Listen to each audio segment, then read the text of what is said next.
Pero no es personal nada con nadie. Pero, bueno, esa es va a ser la dinámica que vamos a llevar el día de hoy. Entonces, déjenme nomás hacer un tema aquí.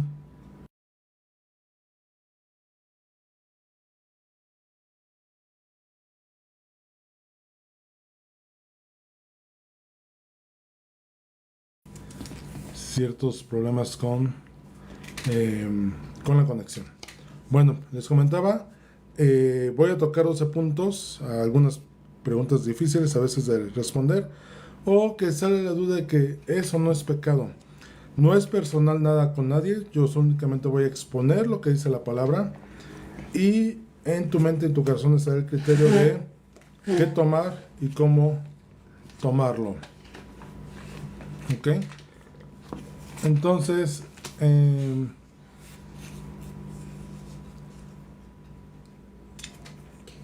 es que parecía que no está conectado, pero no sé. ¿Cómo puedes saber? Que te contesten. A ver si por ahí alguien me puede escribir o contestar.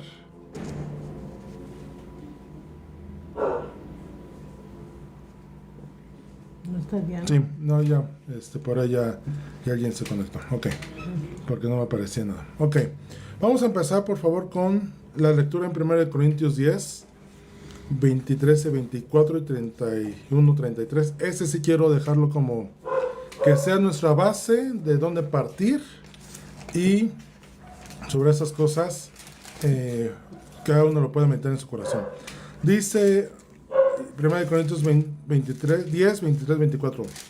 Ustedes dicen, se me permite hacer cualquier cosa, pero no todo les conviene. Soy Nueva Traducción Viviente. Dicen, se me permite hacer cualquier cosa, pero no todo trae beneficio. No se preocupen por su propio bien, sino por el bien de los demás. En la Reina Valera dice, todo me es lícito, pero no todo conviene. Todo me es lícito, pero no todo edifica.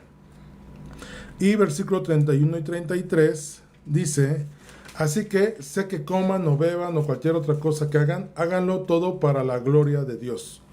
No ofendan a los judíos, ni a los gentiles, ni a la iglesia de Dios. Yo también trato de complacer a todos en todo lo que hago. No hago solo lo que es mejor para mí, hago lo que es mejor para otros a fin de que muchos sean salvos. Y quiero poner estos dos versos en contexto de, ¿podemos hacer todo? Sí lo podemos hacer. ¿Nos conviene, nos edifica? Ya esa será decisión de cada una de las personas. Y el segundo verso es, hagamos todo como para con Dios.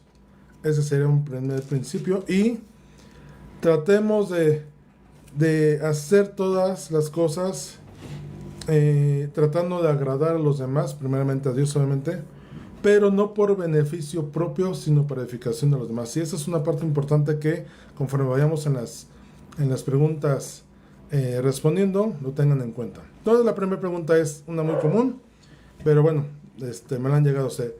¿Es pecado tomar o beber? Literalmente la palabra no dice nada que sea pecado tomar. El pecado es o viene cuando uno se embriaga. Dice Efesios 5:18, no se emborrachen con vino porque eso les arruinará la vida.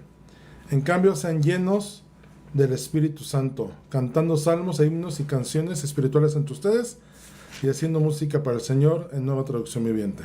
Esto es el vino o jugo de uva, el que trae, voy a ponerlo así, el alcohol. No es pecado tomarlo. Inclusive Pablo en algún momento hace la recomendación a Timoteo de, para tus problemas estomacales, toma vino, ¿no? Y es conocido, yo hace mucho conocí a alguien que antes de comer se tomaba su copita de vino, lo que sea, con la intención de hacer una mejor digestión. Entonces, no es pecado tomar. Lo que es pecado o lo que nos trae consecuencia es embriagarse con el alcohol. Dice Proverbios 31:4, no es para los reyes o Lemuel beber mucho vino. Los gobernantes no deberían ansiar bebidas alcohólicas, pues si beben Provienen a liberarse de la ley y no harían justicia a los oprimidos. Ahora, no con esto estoy diciendo, y aclaro, beban libremente y hagan... No. A lo que voy es que cada uno, de acuerdo a su condición y sabiduría y entendimiento, tome decisiones al respecto. Esto es, si tú sabes que tienes un problema con el alcohol, yo te diría, no tomes. O sea, la respuesta es muy sencilla. No tomes a causa de un problema que puedes tener, tanto espiritual, emocional y físico. Pero literalmente la palabra no dice que beber sea pecado, sino las consecuencias que trae al respecto. Inclusive también es, recordemos lo que ocurre, beber mucho nos hace perder esta parte de timidez y nos hace sentir valientes. Ese es el problema. ¿Ok? Entonces, no estoy diciendo que tomes libremente, no, cada uno a su conciencia, pero literalmente la palabra dice que no es pecado, sí, las consecuencias al respecto. Pregunta número 2. ¿Es pecado bailar? Y esta desde hace muchos años es una pregunta que seguramente a lo mejor tú como yo también nos la hemos hecho.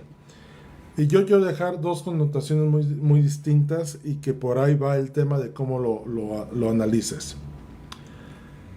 Una cosa es danzar y otra cosa es bailar. Danzar va más en el término, en la línea de un arte, un medio de expresión artístico, ¿no? Bailar va más en contexto de tomar una canción, una música y ejercitar tu cuerpo y moverlo con fin de entretenimiento o de esparcimiento, ¿no? Lo que lo hace diferente uno de otro, lo que lo puede hacer pecado o no, es la intención. Esto es la sensualidad directamente. En Mateo 14, del 1 al 12, vemos un pasaje en el cual Herodes hace una fiesta y su hijastra, literalmente, hace un baile y todo parece indicar que fue sensual porque dice que todos quedaron contentos con el baile, quedaron motivados, quedaron de ¿no? Si por ahí alguna vez se han visto la película del Ceniciento, por ejemplo, con Tintán, hay una escena donde él va a un bar y sale una muchacha bailando y casualmente se llama La Caramba, ¿no? Y él hace chistes al respecto, pero esta mujer, su baile sensual era irse quitando la ropa, literalmente. Ese es el problema y seguramente en ese contexto fue el baile de la hija de Herodías, que queda tan agraciado, a todos los pone tan contentos, que entonces, ¿qué quieres? Y su mamá le dice, pide la cabeza de Juan. Vemos cómo un baile puede incitar otras cosas. En este caso fue la muerte de una persona. ¿Con qué intención tú vas a bailar? ¿Vas a bailar con intención de desahogarte, de entretenerte, de hacer, algunos lo toman hasta como ejercicio, o vas con la intención de tener contacto con el cuerpo de otras personas, tener una excitación, tener una provocación y llegar a algo más? Eso es lo que la Biblia dice que tengas cuidado. En Éxodo 32:6 nos habla de cómo en el pueblo de Israel hay varios pasajes, Salmo 149, Salmo 150, Jeremías 31:4 y 2 Samuel 6:14, que es el ejemplo más representativo de David danzaba y lo hizo para Dios, para agradar a Dios, como una muestra de regocijo y júbilo. Los demás pasajes, dice los salmos hablan de alabar a Dios con danza, y Éxodo 32 habla de esa depravación. Fíjense, en ese pasaje es cuando Israel hace el becerro de oro, que Moisés está en el monte y le dice Dios, baja Moisés porque el pueblo está pecando. Y entonces dice el verso 6, temprano a la semana siguiente, dice, después todos celebraron con abundante comida y bebida y se entregaron a diversiones paganas. Tú dirías, pues hasta ahí no dice nada al respecto. Pero en el verso 19 dice, cuando se acercó al campamento, Moisés vio el becerro y las danzas y ardió en enojo. Entonces tiró las tablas de piedra al suelo, las cuales se hicieron pedazos al pie del monte. Esto es que estaban haciendo unas danzas indecentes, unas danzas de diversiones paganas. Ese es el problema de bailar. Entonces, ¿quieres bailar? Considera esto. ¿Cuál es el motivo? Y en muchas de esas preguntas va mucho el tema de cuál es la motivación que tienes. Entonces, esa sería la segunda pregunta. La tercera que me han hecho, ¿es pecado ir a fiestas? Depende del motivo, valga la redundancia, depende del motivo. ¿Por qué? Naturalmente estamos diseñados para ser seres sociales, fuimos creados para relacionarnos con los demás, vivimos en grupos, trabajamos en grupos, socializamos en grupos. O sea, es más, está mal visto ser un ermitaño, literalmente. Así que cuando tenemos ganas, velo así, a los que nos gusta el fútbol, por ejemplo, nos es grato juntarnos para ver un partido, o si vas a un estadio, pues van en bola, inclusive para ir al cine es en conjunto. Es más, un festejo de un cumpleaños lo haces en familia, con personas. Entonces eso es normal y natural. La palabra griega que traduce comunión es koinonía y viene de eso: compañerismo, participación, interacción social, comunicación. Ese es el concepto. La palabra nos insta a tener comunión, koinonía, con Cristo en 1 Corintios 1:9. No me voy a detener mucho en los pasajes, les doy las citas. Comunión con el Padre en 1 Juan 1:3. Comunión con el Espíritu Santo en Filipenses 2:1. Comunión con otros que comparten la comisión de la salvación por la sangre de Jesucristo, 1 Juan 1:7. Inclusive los sufrimientos de Cristo y los beneficios de la resurrección, Filipenses 3:10. Entonces, no es malo congregarse y reunirse, ir a un festejo, una fiesta. Es más, Jesús fue a una fiesta. En Juan nos describe a las bodas de Caná. Y si has visto la serie de Chosen, verás cómo él participó. Yo creo que si así fue, él participó del festejo, no tiene nada de malo. Finalmente ¿cuál es el motivo del festejo? Dice 1 Corintios 10:20 que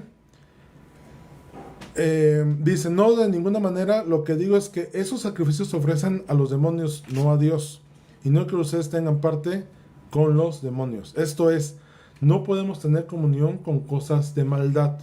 El contexto con el que Pablo está hablando es con quienes se juntan, y dentro de ese, con quienes se juntan, es con qué motivo te reúnes. Entonces, si vas a ir a una fiesta en la cual va a haber perversidad o va a haber maldad, pues entonces esa es la parte que tienes que considerar. No lleguemos al punto religioso también, y es algo que se me olvidó plantear al principio, no es caer en religiosidades, sino en las verdades bíblicas. Algunas personas consideran pecado inclusive reunirte en una fiesta familiar. Pues no. Es más, el mejor testimonio es que tú vayas siendo cristiano, tú te reúnas, ¿no? Convivas con tus familiares, que digan: mira, conoce de Cristo, pero eso no le exime de poder convivir con nosotros como familia. Entonces, lo único que tienes que actuar es cuál es el motivo de la fiesta, de la reunión. ¿Qué van a festejar, no? ¿Qué conversaciones hay? En 1 Corintios 15:33 habla que esta parte de las malas compañías corrompen el buen carácter, dice en 1 Corintios. ¿Con quién te juntas? Y todo lo hemos vivido. En una boda o en una fiesta, no te sientas selecciona la mesa donde vas a sentar, ¿no? Porque mucho es con quién vas a estar platicando, interactuando. Luego dices: ay, no me quiero sentar con fulanito porque, ay, su plática, no, nada más se anda quejando, nada más anda chismorreando, nada más. Eso es lo que debemos de cuidar. Y lo que sí tenemos que ver es que actividades pecaminosas debilitan nuestro testimonio. Romanos 2:24 dice: no es extraño que las escrituras digan: los gentiles blasfeman el nombre de Dios por causa de ustedes. Cuida, en todo caso, lo que haces en la fiesta. No seas motivo de que, uy, mira, es el cristiano y no. Pero ir a una fiesta es pecado. No es pecado, ¿no? Lo que tú hagas en la fiesta es lo que puede determinar el pecado o no. Siguiente pregunta. Vamos en la 4. ¿Es pecado traer tatuajes? Ya sé, aquí va a haber una conmoción. Algunos dirán que sí, otros dirán que no. Vamos a ver lo que dice la palabra. Primeramente, el origen de los tatuajes viene de Egipto. Se ha encontrado momias que desde 5000 años de antigüedad ya estaban tatuadas. Si tú haces cuentas, en la época en la cual Israel había salido de Egipto, ya conocían la práctica de los tatuajes, ¿no? Que lo hacían en Egipto por un tema ritual. El capítulo 18 de Levítico, y ya es aquí donde quiero poner el contexto, empieza la descripción de Dios dando una ordenanza a Moisés y diciéndole: no quiero que hagan como los otros pueblos que hacen alrededor de Israel, ¿no? Los pueblos cananitas, que dejaran atrás las costumbres egipcias. Ese es el contexto del capítulo 18 y 19 que está hablando. Una de no copies lo que hacen, ¿no? Y si tú lees los capítulos 18 y 19, empieza hablando de el tipo de relaciones sexuales, que no comas ciertas cosas, que por ejemplo los judíos no se podían rapar ni quitar la barba, de todo ese tipo. Y entremos en ese contexto. Recuerden que la ley de Moisés abarcaba dos cosas: el tema moral y el tema ritual. Jesús, cuando vino, invalidó el tema ritual. Y seguimos conservando la parte moral, cómo debemos de vivir. La parte ritual es lo que aquí está atacando, el tema de los tatuajes, porque se tatuaban esos pueblos con intenciones de muertos, con intenciones paganas. Dice el capítulo Levíticos 19-28: no te hagas cortes en el cuerpo por los muertos, ni te hagas tatuajes en la piel. Yo soy el Señor. Pareciera que son dos ideas diferentes, pero la traducción Nueva Biblia Viviente dice: no se harán cortes ni tatuajes en el cuerpo para venerar a los muertos. Esto es, si tu tatuaje es por motivos de muertos, es pecado. Ahora, este mandamiento, este versículo está hablando de la parte ritual, no moral. De ahí que la postura ¿es pecado tatuarse? No, es más, voy a ir un paso más allá.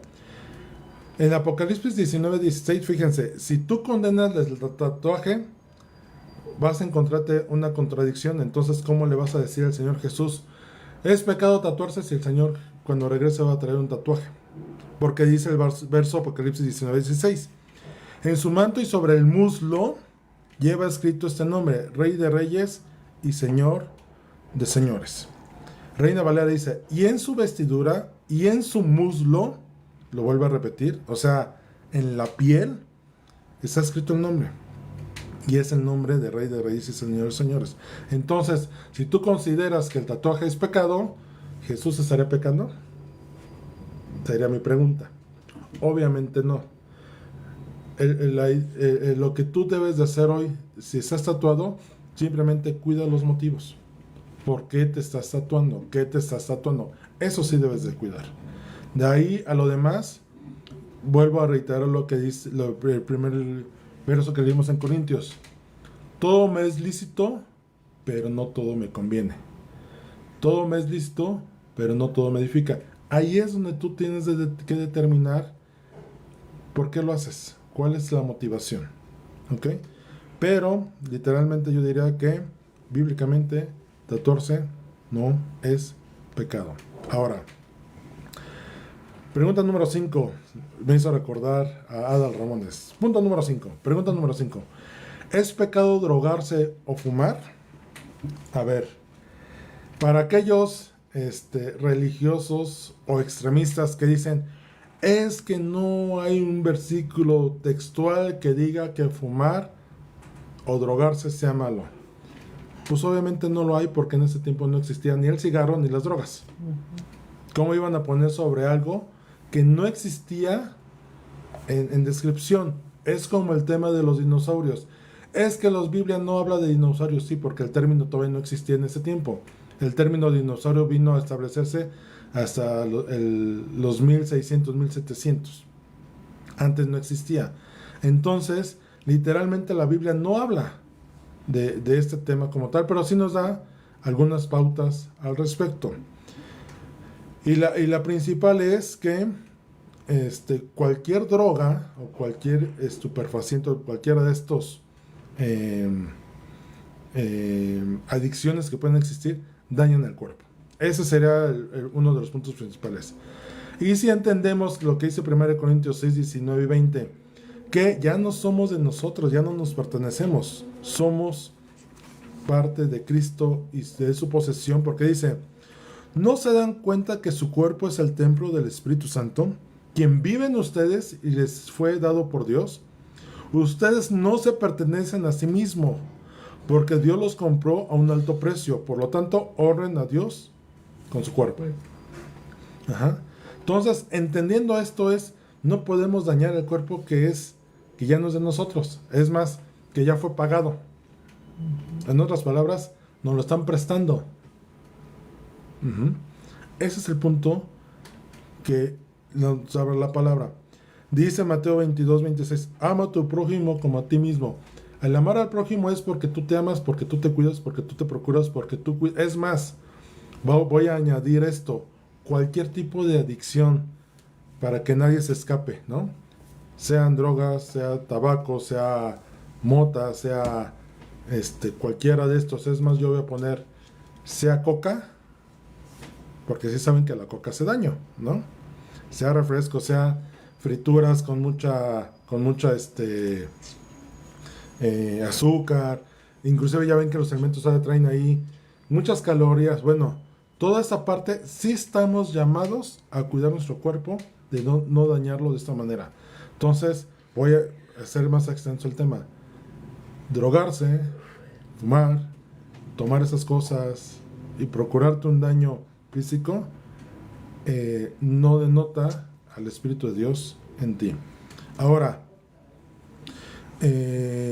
no podemos decir que amamos a los demás si en nuestro propio cuerpo demostramos que no tenemos temor de Dios en cuanto a que estamos en una posesión de Él. Dice Levítico 19, 18, no busques vengarte ni guardes rencor contra tus hermanos israelitas, sino ama a tu prójimo como a ti mismo. Yo soy el Señor. Tenemos que demostrar que Cristo vive en nosotros, cuidando nuestro cuerpo de la forma correcta, y va desde inclusive dormir bien, hacer ejercicio, niveles de colesterol, toda esa parte es una forma de cuidar nuestro cuerpo. Entonces, dentro de ese contexto, la Biblia no habla específicamente de drogas o cigarro, pero sí de cuidar el cuerpo, que es templo del Espíritu Santo. Ok, pregunta número 6. Y esa va a ser interesante. ¿Es pecado escuchar música secular? También es una pregunta ahí que muchos, inclusive muchos que llegan a Cristo se hacen. ¿Es pecado? ¿Debo de escuchar o no debo escuchar? Nuevamente voy al punto. Depende la intención. ¿Qué estás escuchando? Dice Colosenses 3, 16 y 17 que el mensaje de Cristo con todas sus riquezas llenan nuestras vidas. Enséñense a aconsejarse y aconséjense unos a otros con toda la sabiduría que Él da. Canten salmos e himnos, canciones espirituales a Dios con un corazón agradecido. Y todo lo que hagan o digan, háganlo como representantes del Señor Jesús y den glorias y gracias al Dios el Padre por medio de Él.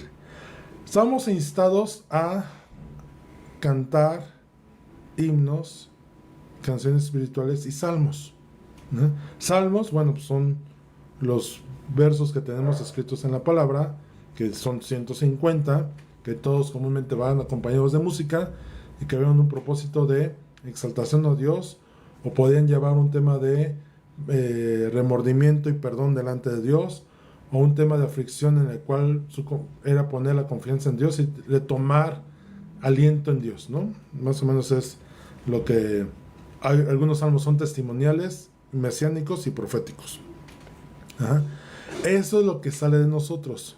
Pero ¿qué sucede con lo que escuchamos? A ver, y satanizamos esto. Es que la música es del diablo. A ver, vayamos al origen.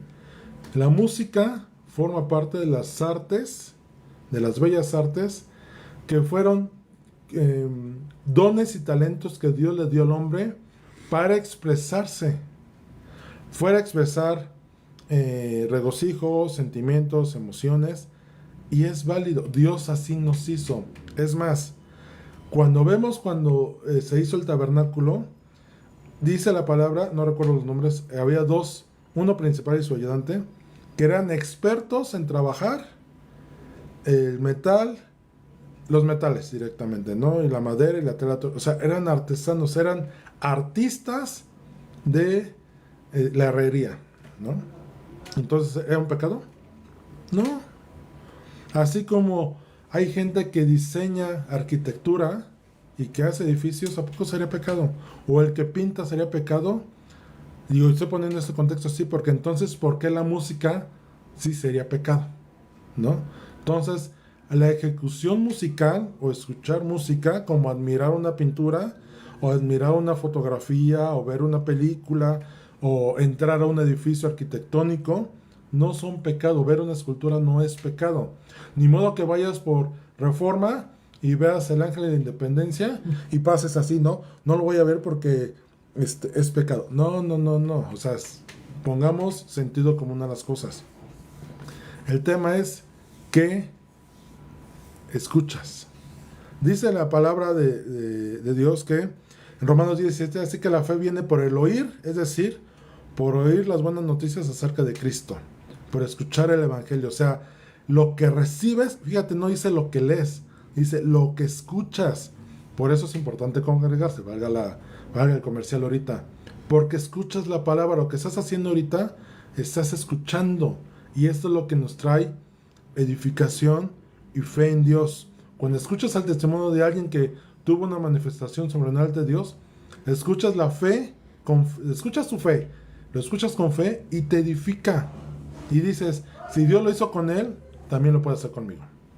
Si Dios lo sanó, creo que también Dios me puede sanar. Y así va esa parte.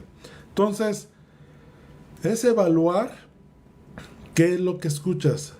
No toda la música secular es mala, como también no toda la música que se dice cristiana es cristiana. Ya sé, algunos van a decir, ¿cómo crees? Sí, porque muchos cantantes y grupos cristianos, habría que conocer la intención con la cual tocan, y a lo mejor ya muchos tocan o cantan sin buscar glorificar a Dios y dar testimonio, sino por hacer conciertos y tener un ingreso. Y esa es una realidad, y no dicho por mí. Por ahí en internet hay un video de Marco Barrientos y él explica esta parte, que él dice, se arrepiente y dice, es que por mucho tiempo yo me esforcé en ello y me di cuenta que me estaba apartando del propósito original, que era dar la salvación y alcanzar a las personas. Y él habla de toda esta industria musical que se ha corrompido. Entonces, déjame decirte que no toda la música cristiana que escuchas es cristiana. No voy lejos. Jesús Adrián Romero, y él lo ha dicho, que inclusive él querría no tener que decir el nombre de Jesús, Dios, Señor, Espíritu Santo en sus canciones, porque él quiere moverse en otra línea. No está buscando honrar a Dios. Ahora, si tú y a los que somos músicos en algún momento, a lo mejor hemos hecho, le has compuesto una canción, has tocado una canción a tu pareja, ¿y es pecado? No, no es pecado. Lo que sí hay que cuidar es qué escuchas. Platicábamos aquí el otro día en sobremesa cómo las canciones de antes tenían un mejor contenido en letra que lo que escuchas hoy. Hoy si escuchas a Paquita, la del barrio, Rata Inmunda, Animal Rastrero, Escoria de la Vida, ¿qué estás escuchando? Es ahí donde viene. Y es más, yo te diría, ni siquiera eso es pecado escucharlo, sino más bien lo que te produce y lo que te afecta te va a crear consecuencias. Hay un estudio científico en el cual determinaron que si tú tienes una ruptura de pareja y escuchas música rompecorazones, de esos que duelen, de esas clásicas de cantina.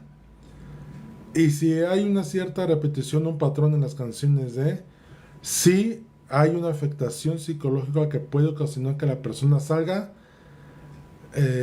o a buscar a la otra persona para buscar venganza, o atentar contra su propia vida, en algún tipo de accidente o hasta suicidio. Eso sí está comprobado. Entonces, ¿es pecado escuchar? No, no es pecado, pero volvemos al verso del principio. Todo me es lícito, mas no todo me conviene o no todo me edifica. Ahora, ¿dónde está la intención de tu corazón? Si todo el día te la pasas escuchando música así y a Dios le dejas una canción y escuchas 20, yo te diría, tienes que hacer un análisis de ti mismo, qué es lo que estás escuchando. Ahora, yo pondría algo muy práctico. Hay cantos para edificar y hay cantos o canciones para entretener. ¿Qué escuchas? Yo preferiría algo que edifique. Tú dirás, oye, es que Michael Jackson canta, Luis Miguel canta, o cualquier artista que me digas, Taylor Swift canta, cualquiera que me digas. Pero cuando te vas a escuchar las canciones, a las letras, pon atención y dime si realmente en algo te edifica o si algo te deja. Oye, es que tiene una melodía muy pegajosa, sí, pero ¿te edifica? Esa melodía pegostiosa es para que se te quede. Felices los cuatro. ¿Se acuerdan de esta canción de no me acuerdo cómo se llama este cuate que le cantaba, Suavecito? Y si escuchas el contexto de la canción, era una canción sensual. Y literalmente hablaba de un acercamiento cuerpo a cuerpo. Tesorito. Suavecito. Tesorito, ¿no? O sea, o hasta canciones con doble sentido, ¿no? Con el perdón de la expresión, pero ¿cuánto por las nachas, doña Cuca? Y aunque estaba hablando, o la planta, ¿no? Creo que se llama otra canción por ahí. Aunque la otra canción estaba hablando de las burras o asnos que se llamaban Ignacias, pues el juego de palabras es ¿qué escuchas? ¿No? Ese es el cuidado que debes de tener. Y más allá de ser pecado o no, es lo que te deja. Punto número 7. ¿Es pecado decir groserías y doble sentido? La palabra de Dios está en contra de la rudeza. La palabra de Dios nos muestra, porque así mismo Dios y el Señor Jesús y el Espíritu Santo se manifiestan como manifestación divina, el trato con amor y cuidado. La misericordia, la bondad son atributos de Dios intrínsecos en él. El hablar groserías es para ofensa de otra persona. Es más, la grosería es la manifestación de la frustración dentro de una persona. Si se dan cuenta, ¿por qué una persona dice groserías? Cuando algo no le sale, ¿no? Y se ha hecho tan coloquial que a veces hasta con un saludo que parece animal, ya se hizo, se le quitó el peso. Pero la realidad es que la grosería, y hemos escuchado X, siempre va con el afán de ofender a otra persona, se dice superior y sobajar a la otra persona. Y eso, desde un principio bíblico, no es correcto. Ni siquiera es bíblico, porque Dios no busca eso. 1 Corintios 3, 13, 4 y 5 dice: el amor es paciente y bondadoso, el amor no es celoso, ni fanfarrón, ni orgulloso, ni ofensivo. Dice otro pasaje, eso no lo puse, que de una fuente no pueden salir aguas dulces y aguas amargas. En otro contexto es: no puedes bendecir a Dios y maldecir a tu prójimo. Alabas al que no ves y al que ves lo maldices. Eso no es correcto. Entonces, tenemos que cuidar que las conductas groseras no sean, o más bien su origen viene de un tema egoísta y con la intención de herir a los demás. Cuando, por ejemplo, en un matrimonio, y los que están casados lo deben saber, se transgrede la línea del respeto, está ardiendo Troya. Porque yo he visto matrimonios que la forma de llevarse no trasgrede esa parte. Pueden fíjense, pueden llevarse pesado, pero nunca llegan a la ofensa.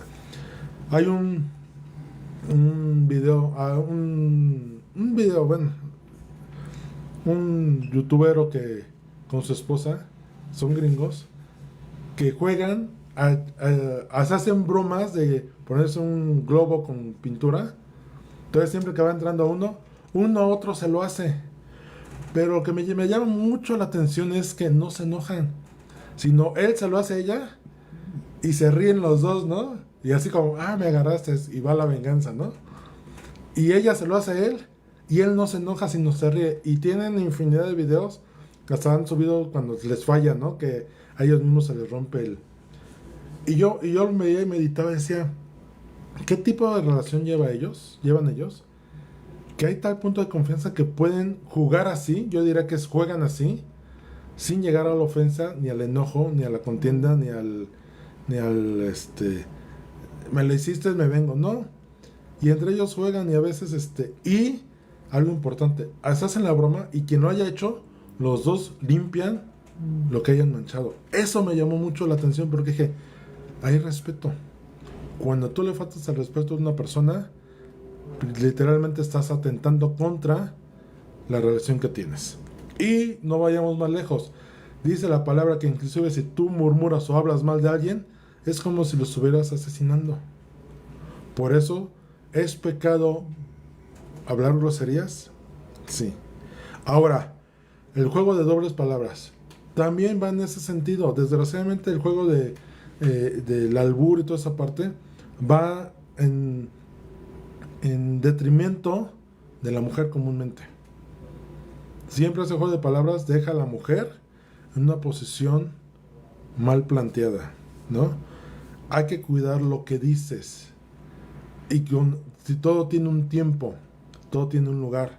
No puedes hacer afirmaciones incorrectas o dar a entender cosas que pueden agredir a otra persona, aunque sea en broma. Entonces, hay que cuidar esa parte. Ahora, fíjense a qué punto dice, a qué punto puede llegar.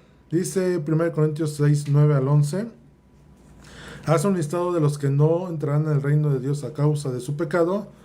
Dice el pecado sexual, la idolatría, los que cometen adulterio, los prostitutos o los que practican homosexualidad, ladrones, avaros, borrachos o los que insultan o estafan a la gente. Ninguno de ellos heredará el reino de los cielos. Esto es, los maldicientes no entrarán en el reino de los cielos. Y si no entran en el reino de los cielos, ¿por qué es? Porque es pecado. Recuerden que ningún pecador puede entrar al reino de los cielos en pecado, valga la redundancia. Entonces, porque allá no, la santidad de Dios es absoluta. Bueno, y si me ofenden, ¿qué tengo que hacer? Porque muchos justifican eso. Es que él me ofendió primero, entonces yo le tengo que contestar igual. No, porque si no, ¿cómo voy a quedar debajo de? 1 Pedro 3:9 dice, no paguen mal por mal, no respondan con insultos cuando la gente los insulte. Por el contrario, contesten con una bendición. Yo diría, tienes que mostrar mucha mansedumbre y templanza. Veo por ahí a nuestro pastor Carlitos conectado, por ahí también veo a Gaby, y los dos me contaron unas historias muy semejantes, ¿no? Carlos nos compartió en una ocasión que él sí era de que si alguien se le cerraba en un carro, hace tiempo obviamente, él sí se bajaba y pues a ofender a ver quién ganaba más en ofensas, ¿no? Y tengo un testimonio de nuestra querida Gaby que ella cuando empezó a retomar su caminar con Cristo, a ella el decir una mala palabra le llegaba a la conciencia de decir, no, esto no agrada a Dios, nadie se lo impuso. Esa es una conciencia espiritual de cuando Cristo vive en ti, te empieza a decir, oye, esto no es correcto, no me agrada, te diría el Espíritu Santo, que ofendas a otro hijo de Dios. ¿Ok? Entonces, ahí queda para que lo medites. Pregunta número 8. Eso lo voy a dejar al final, porque eso lo quiero poner como pilón. ¿Es pecado la ofrenda de muertos? Ahora que ya va a llegar Día de Muertos, ¿es pecado? A ver, muchos dirán, oye, es que es una bonita tradición, que no sé qué, que adornar, etcétera, etcétera. Creo que hasta el punto de adornar, yo diría, no hay problema, porque adornamos otras cosas, ¿no? Que si el día del amor y de la amistad, que si el día del niño, que si el día de la madre, que si el día del padre, y es más, hasta en cumpleaños hay adornos, ¿no? Mi hermana se dedica a eso a veces, a poner adornos por día de cumpleaños. Aquí lo importante a considerar es el trasfondo. Esto es, ¿con qué motivo se pone la ofrenda de muertos? ¿Ah? Si tú pones una ofrenda de muertos, estás creyendo que literalmente el muerto viene. Y bíblicamente, te diría, no conoces la palabra. Porque dice, Hebreos 9:27, así como cada persona está destinada a morir una sola vez y después vendrá el juicio. No hay purgatorio. Si tú pensabas que, si tú viste la película de Coco, pues sí será una bonita película, pero no trae verdades. Los muertos no van y vienen a su gusto. Es más, Daniel 12:2 dice al respecto, se levantarán muchos de los que están muertos y enterrados, algunos para vida eterna y otros para vergüenza y deshonra eterna. Si tú entiendes que Daniel 12 está hablando de los libros proféticos, está hablando del final de los tiempos después de la tribulación. A eso se refiere. Y no dice, ay, ahí andan. No, los que estaban muertos y enterrados van a regresar para definir su futuro, literalmente. Entonces, antes de eso, después de eso, no hay razón por la cual estar. Recordemos que el motivo de Satanás es recibir adoración. Y si tú pones una ofrenda de muertos, le estás rindiendo adoración. ¿No? Dice Efesios 5:8 al otro, que no seamos participantes de las obras inútiles de la maldad y la oscuridad.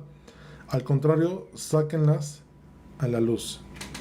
Deuteronomio 18:13 dice que estaba prohibido la consulta de muertos, los mediums, la adivinación y la hechicería.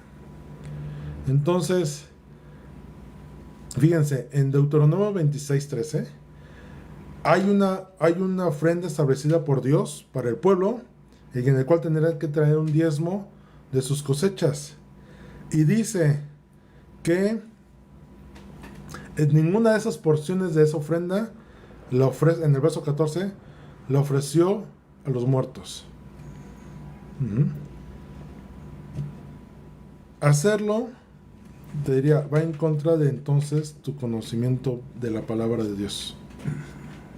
Dios no se... Los muertos están, se vuelve, dice la palabra, que el cuerpo se vuelve polvo, el espíritu regresa al Padre y tu alma descansa hasta el día del juicio. Entonces, hacer ofrenda de muertos es invocar a demonios. Y lo hablo con todo respeto para alguien, pero la palabra de Dios así lo dice.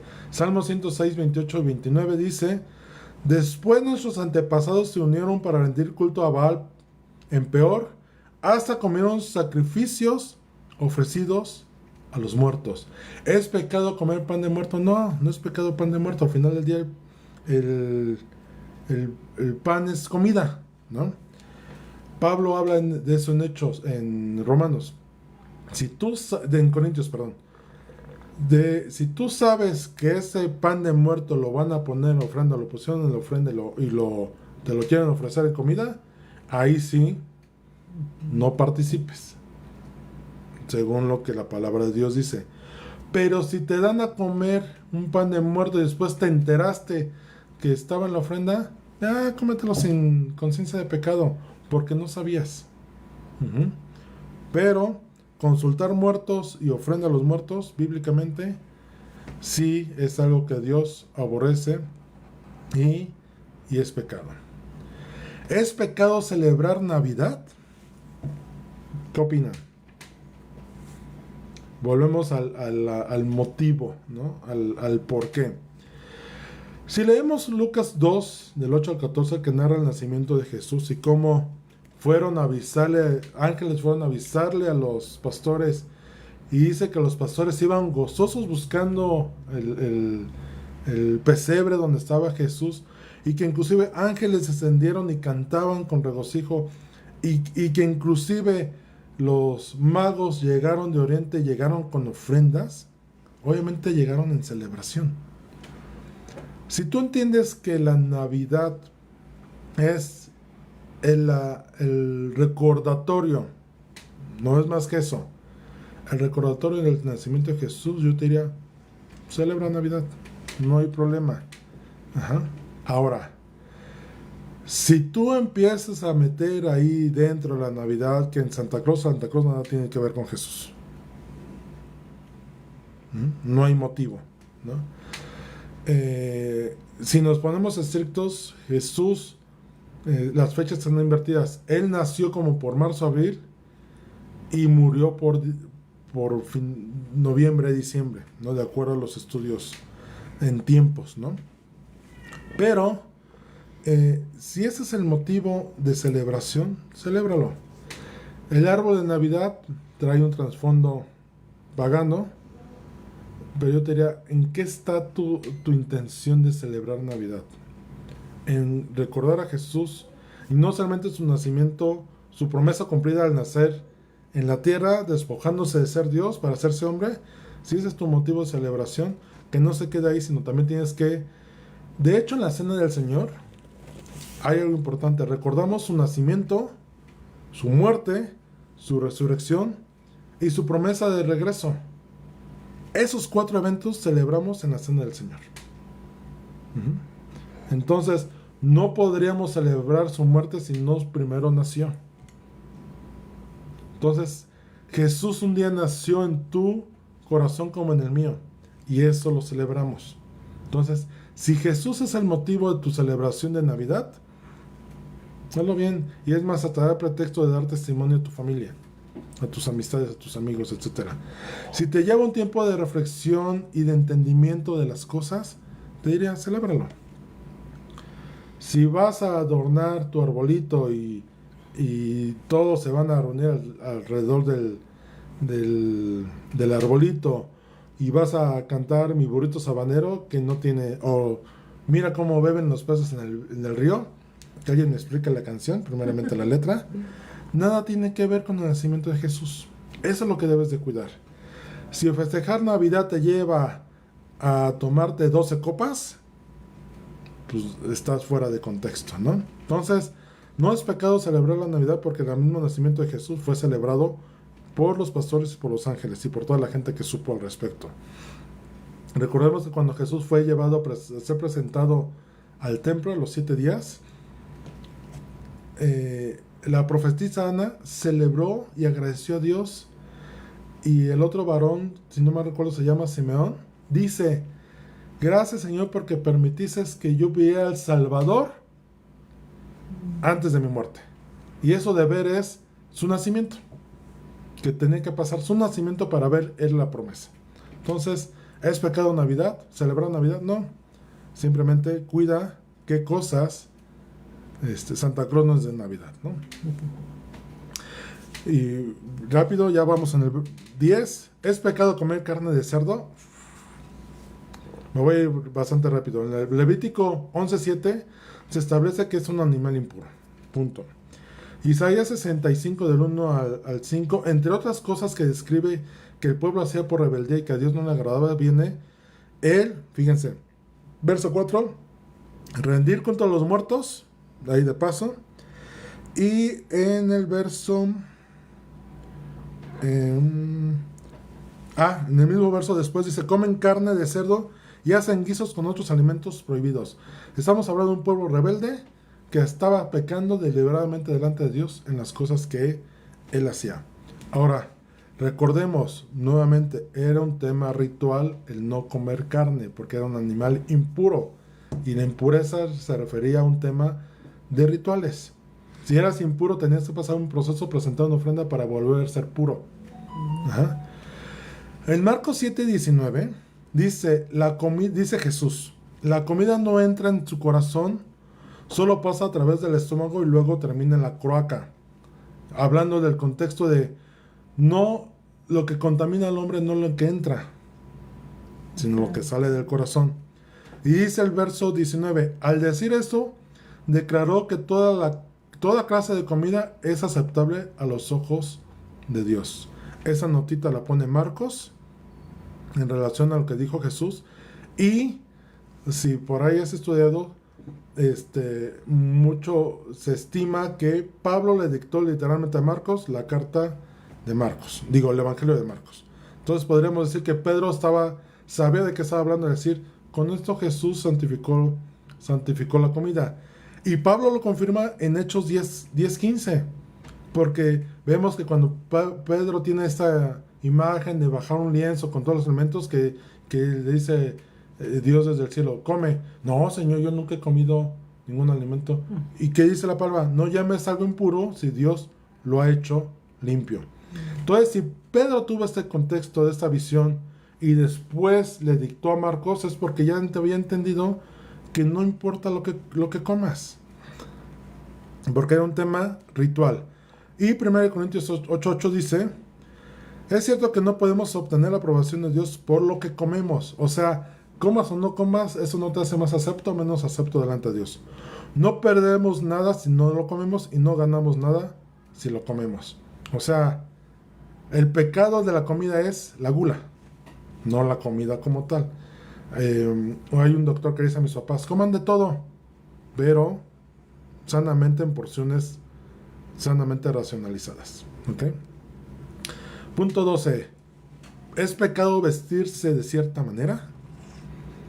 Toda la escritura habla sobre la vestimenta. Desde Génesis 3 hasta Apocalipsis 22 habla de ropa, ¿no? Debemos entender esto. El vestuario externo sí puede hablar de mucho de lo que somos por dentro. Y la única pauta que hay al respecto es que el hombre no se vista como mujer ni la mujer se vista como hombre. Y no precisamente porque eso te condene, simplemente es un tema de identidad. Hay mucha identificación en la palabra.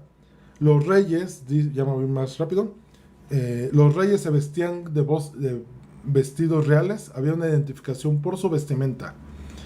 El vestirse de cilicio denotaba cuando una persona estaba en cierta situación de arrepentimiento, de dolor, de luto, lamentaron alguna tragedia, se vestían de cilicio, que era una ropa incómoda, rasposa. Hoy trataba de pensar como que podía ser eso, algo así, ¿no? Pero bueno, se la ponían para una tela áspera. Las prostitutas se les conocía por su vestimenta. Génesis 38:14, en el pasaje de Tamar y Judá.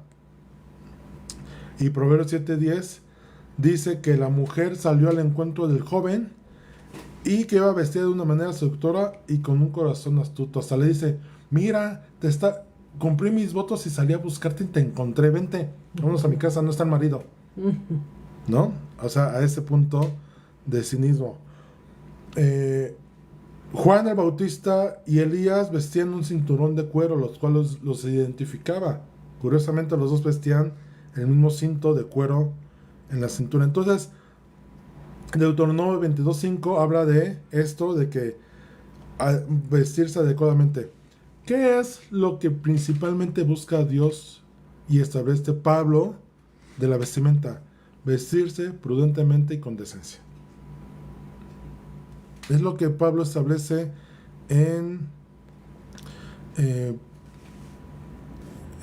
1 Timoteo 2:9-10. Simplemente vístete decentemente. Yo diría, vístete de acuerdo a la ocasión. Si vas a las reuniones en ropa casual, no pasa nada, ¿no? Obviamente, si tú fueras de paz o a lo mejor te dices, oye, pues estamos en la reunión, pero pues tampoco es un lugar como de vacaciones, ¿no? Si llegas en bermudas, o sea, Todo tiene un tiempo, tiene un propósito, todo tiene un porqué. Dice que Eclesiastés, todo tiene su tiempo. Y hay tiempo para vestirse. Si tú vas a ver al presidente, difícilmente a lo mejor te vistes de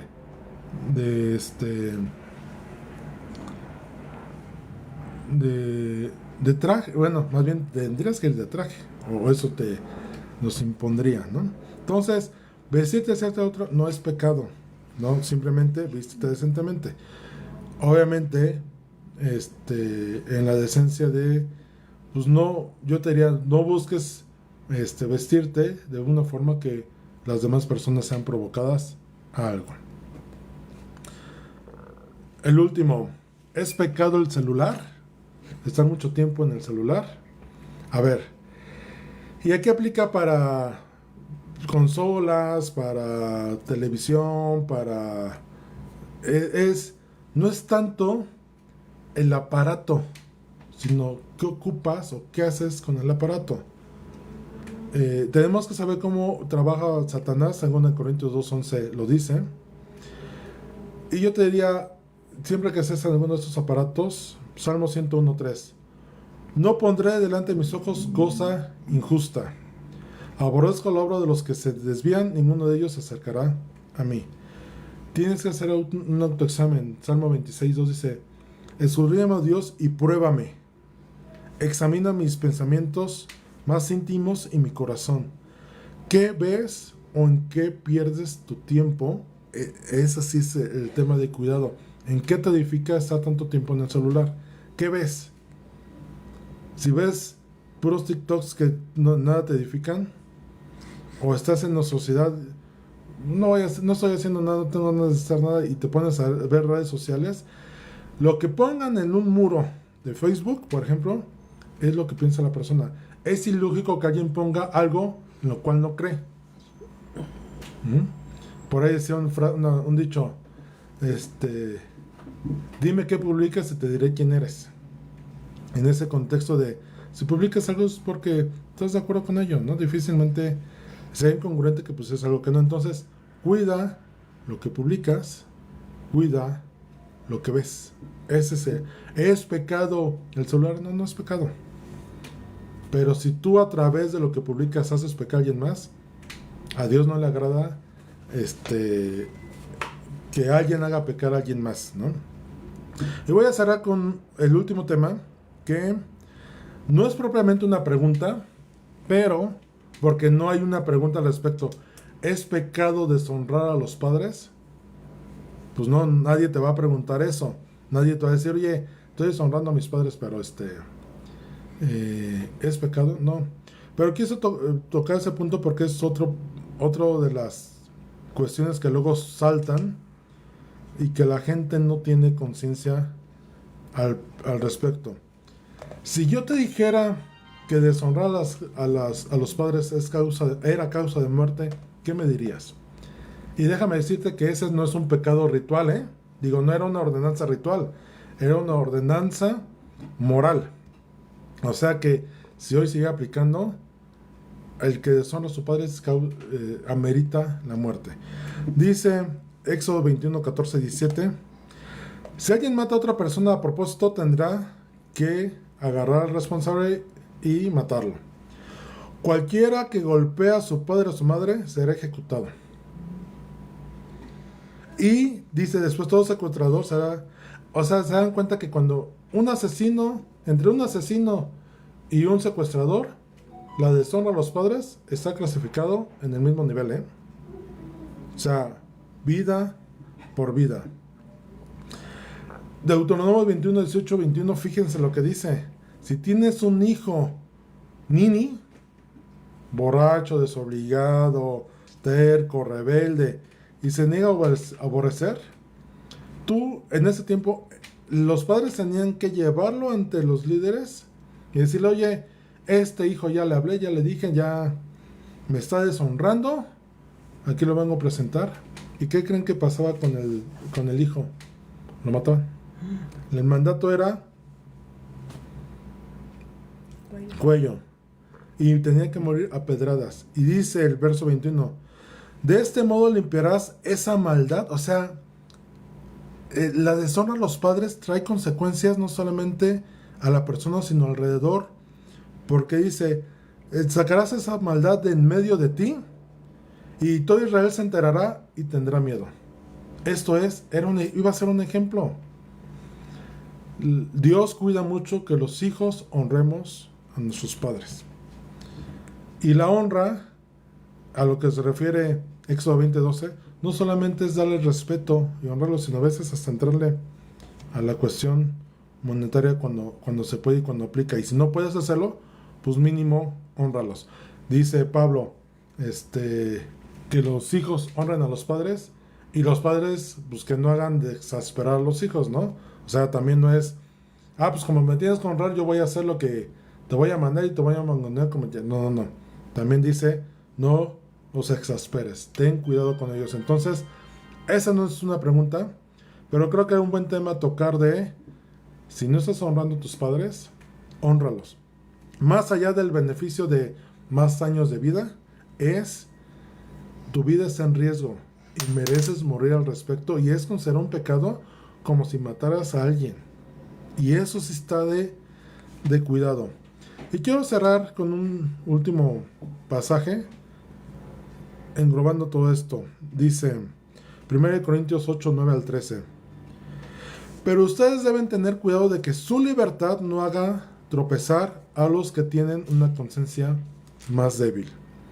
Pues si otros te ven con tu conocimiento superior comiendo en el templo de un ídolo, ¿acaso no se sentirán alentados a violar su conciencia al comer un alimento que se ofreció a un ídolo? Esto es, si hay alguien débil en la fe, en la cual no entiende entre tomar, bailar, ir a fiestas, todo eso, y tú te crees muy espiritual, y haces que él, dentro de su inocencia, se vea, pues si él lo hace, pues a mí no me convence hacerlo, pero si él lo hace, lo voy a hacer, lo estás haciendo pecar.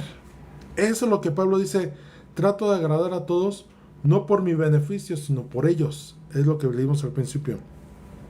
Entonces, por lo tanto, dice el verso 13, si lo que como hace que otro creyente peque, nunca más comer carne mientras viva, porque no quiero hacer que otro creyente tropiece.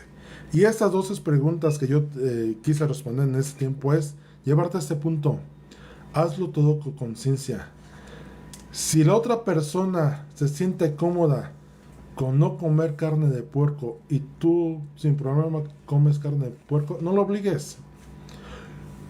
Ella en su conciencia de no comer está agradando a Dios.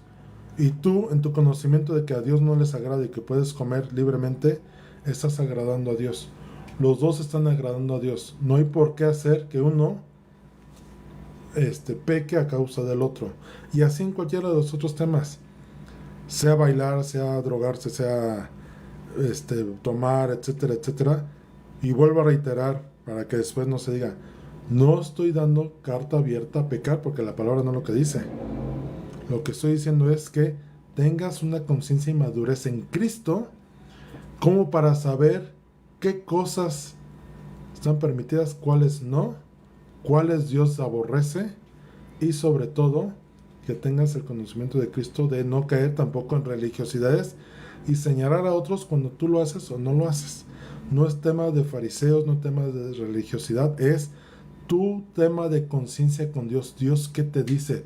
Yo tengo el ejemplo muy claro de Gaby, que les comentaba ahorita. Nadie le dijo que tenía que dejar de decir groserías. Ella lo entendió porque el Espíritu Santo se lo hizo entender. O a Carlos, nadie le dijo, oye, tienes que dejar de... Bueno, sí, su esposa por ahí hizo un comentario. Pues él entró en la conciencia de decir, esto no es correcto. ¿Qué ejemplo le estoy dando a mi hijo?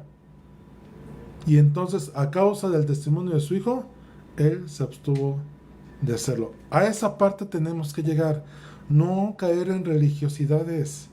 No caer en señalamientos. Tengamos cuidado con ello. Sino más bien en todo, con una conciencia sana delante de Dios, pidamos al Espíritu Santo nos guíe a las cosas a hacer.